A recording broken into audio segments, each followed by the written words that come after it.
Hello my dears, this is Sarah from SheHoldsDearly.com, and today I'm going to take you on a tour of our farmhouse living room at Christmas time.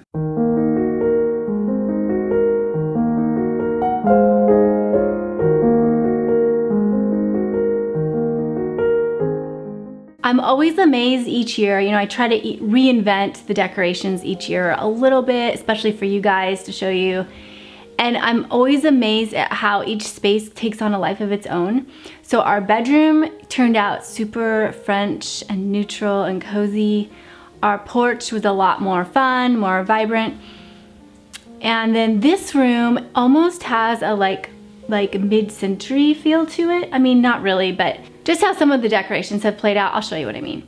So when you first come in the front door, off to the left is a trunk where I keep all of my paints.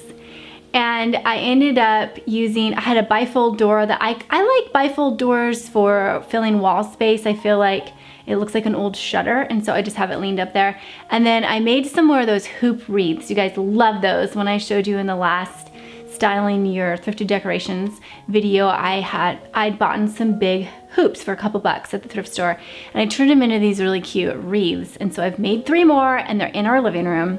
So I've got them kind of staggered, a big one and a little one. And then I made this simple Christmas garland last year. I just glittered up some letters and hot glued them onto a piece of baker's twine. So that was sweet to just kind of sweep across the hoop wreaths. And then I had a metallic wreath. I got this one at Walmart, and it was too tall, and so I ended up just using the half of it. I took the other half is in storage again. So I have the bottom half, and I tried to shape it like it was its own tree, but it turned out okay. And then I plopped it into a basket, and then put out some candy canes and an old book and just a few extra touches. So that's that corner.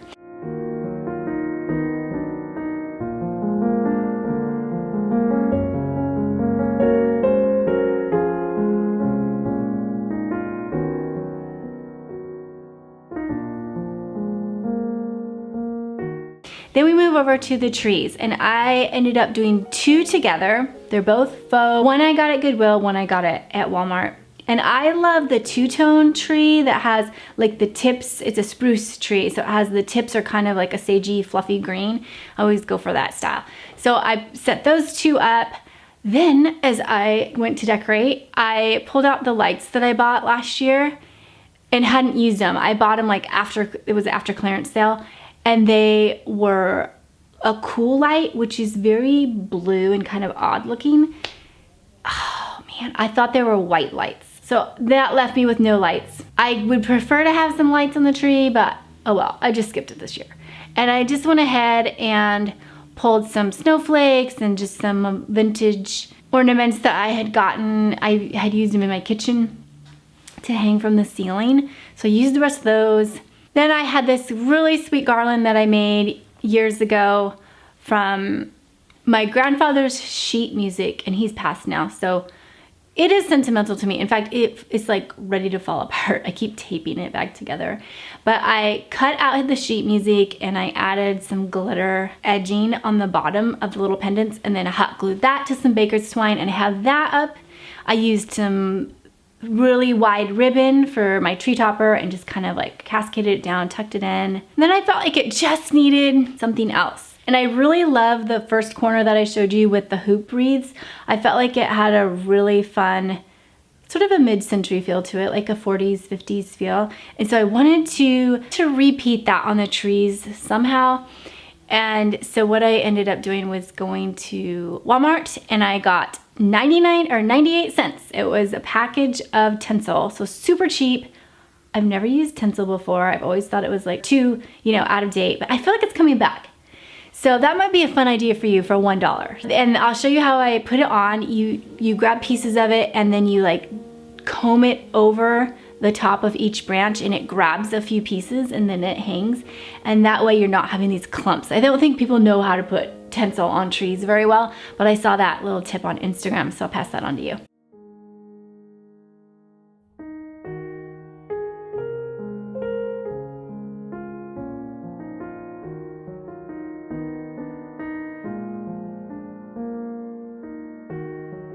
Okay, then I changed out a picture above my couch. I added a little tree farm picture. I switched out some pillows. I found this green plaid fabric at the thrift store recently, and I turned them into lumbar pillows and added ruffles on them. And I have a tutorial for that on how to make a pillow like that. And then put that on the couch, and then my all-time favorite pillow covers are 2 for $15, which is a screaming deal. I'll link those for you guys. But I love how they look like snowballs on the edges of your pillows. So I've got 4 of those in here. And I also made, in the past, I made this Chanel pillow that I got, if you look on Etsy for Chanel scraps, so they'll cut up blankets that are damaged, and you can buy a scrap for just a few dollars and then turn it into a pillow. So I did that. Some thrifty ideas for your Christmas decorations. Then you may have seen my piano before. So I got these chalkboards as a hand-me-down, and I put these free printables on them. I just taped them on with some packing tape to hold them in place. And then they're kind of like curling off, which I love that look. And then I got the rest of these decorations up here on clearance after Christmas last year. If you feel like some of your faux greenery just looks fake and cheap and cheesy, you can dress it up by tucking in other textures, other pieces of different types of greenery. You can tuck that in, or add a really gorgeous bow. And because I was feeling like this pinecone swag right here was just like, look kind of like I got it at a thrift store, which I didn't, but I just didn't think it looked very quality. And so I did those 2 things. I added in some extra textures and a really beautiful bow. And then I was like, okay, that's good. This picture wreath frame doesn't have a real frame. It just has this little metal edge.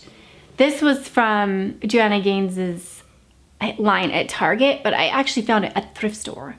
And it's broken, like the chain is broken. But if you wanted to find another one of these, you could look on eBay to find that one. Okay, so then over on the window seat, again, I have the pom-pom pillows. And I made this other pillow that has like pretty edging, and then it's tied on the side. I made that from an old pillowcase I got for $1 at a garage sale, and I have a tutorial on how I did that. I have a vintage book, Charles Dickens book, open just as a cozy touch that I've got at the thrift store. And then another hoop. This is my favorite hoop of all, hoop wreath, because it is a little version of my dog. So I think like eventually once I pass on the other wreaths, I would keep this one because it's extra sentimental. And that is such a cute gift idea if you have someone in your family that has a pet that's so treasured to them. If you can find a little plastic version of that animal and make a wreath, I think they would love it. So that's a fun idea. And then we come around and we are over to the corner next to the window seat. And again, I have a louvered door. I hung this star with some fishing line. You just nail a little nail on the top of the door that you are using as your backdrop. And then I used fishing line, and I hung this beautiful star from the Dollar Tree. These are, I believe I saw them there this year, if you wanted those. They would be really beautiful all over a tree too. And then of course, whenever I have a chandelier at Christmas, I try to dress it up with some greenery. So I tucked in pine cones and some frosty evergreens and some lamb's ear and things. And then for your nativity scene, if you have a nativity scene that maybe like is too brightly colored, feels kind of outdated, I bought this one at a garage sale, and I felt like it was, I don't know, I didn't think the paint job was that good. So I ended up spray painting it cream with my favorite Rust-Oleum. It's called Heirloom White. It's my favorite Rust-Oleum spray paint for cream. I spray painted it cream, which just instantly like calmed it all down and made it look more elegant. And then I like to put my nativity scene in something. So in a tray or like a low basket or something. So this year I have it in this wooden crate, and then I tucked in a little bit of hay from our horse. So that looks really nice. I'm really happy with that. And last but not least is the coffee table area. So I moved my paper whites that I planted in the plaid pots, also from the thrift store. I put those on the top of the table, and then I like a grounding piece when I'm doing a vignette. So I pulled out this vintage tray. It has a Victorian scene on it, a couple of vintage books. I love Tinkerbell on the top of this red book. And then a little Mercury Glass. I love Mercury Glass is so good at Christmas time. I love how vintage it looks, but it brings in a metallic. I put some candy canes in that. Everyone's having fun with that.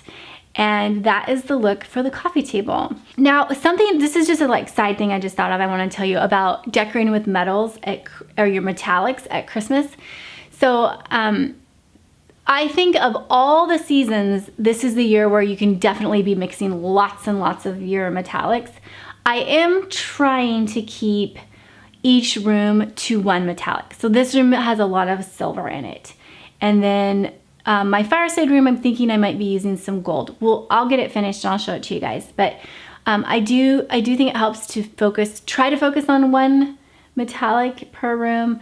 But if you've just got a lot, like it does look really good to put them together. So I got the little candy cane container at the Dollar Tree, and then I spray painted it with silver paint and spritzed water on the inside of it so it dripped, and I made it look like Mercury Glass. So that's a fun little project too.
All right, you guys, thank you so much for stopping by. And if you want other fun ideas, click on the link below. You can have access to my subscriber library where I have just a plethora of tutorials and printables, and there's some videos and ebooks and stuff in there.